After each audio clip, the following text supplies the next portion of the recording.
Hey guys, እንዴት ናችሁ? 49ኛው ጥያቄ ላይ which one of the following is true about measure of dispersion ይላል።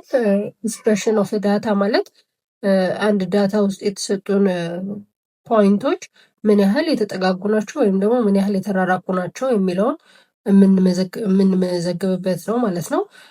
ሜጀር ኦፍ ዲስፐርሽን የሚባሉት እንደ ሬንጅ፣ ስታንዳርድ ዲቪዬሽን፣ ቫሪያንስ ያሉት ናቸው።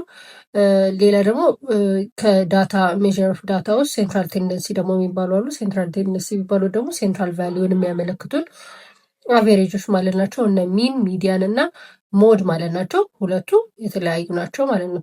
ሴንትራል ቴንደንሲ ያለ ሜጀር ኦፍ ዲስፐርሽን አለ ማለት ነው። ስለዚህ which one of the following is true about measures of dispersion ይለናል። ኤ ኢት ጊቭስ ሪፕሬዘንታቲቭ ኦፍ ደ ሆል ዳታ ይለናል። ሪፕሬዘንታቲቭ ኦፍ ደ ሆል ዳታ የሚሰጡን ሴንትራል ቴንደንሲ ላይ ያሉ ሜዥሮች ናቸው። ኢት ሎኬትስ ቢ ላይ ደግሞ ኢት ሎኬትስ ዘ ሴንትራል ቫሊዩ ኦፍ ደ ዳታ ይለናል። ሴንትራል ቫሊዩ ኦፍ ደ ዳታ የሚያመለክተን ሴንትራል ቴንደንሲ ሜዥሮች ናቸው። ሲ ላይ ደግሞ ኢት ሜዘርስ ስካተር ኦፍ ደ ዳታ ይለናል። ስካተር ማለት የመበተን የመራራቅና የመጠጋጋት ጉዳይ ነው። ስለዚህ ሜዥር ኦፍ ዲስፐርሽን ትክክል ነው። ደ ስካተር ኦፍ ደ ዳታ ሜዥር ያደርግልናል። ዲ ላይ ኢት ጊቭስ ዘ ሚድል ቫሊዩ ኦፍ ደ ዳታ። ሚድል ቫሊዩ ኦፍ ደ ዳታ የሚሰጠን ምንድነው? ሚዲያን ነው። ሚዲያን ደግሞ ሴንትራል ቴንደንሲ ሜዥር ነው ማለት ነው። ስለዚህ ቾይስ ሲ ኢዝ አወር አንሰር።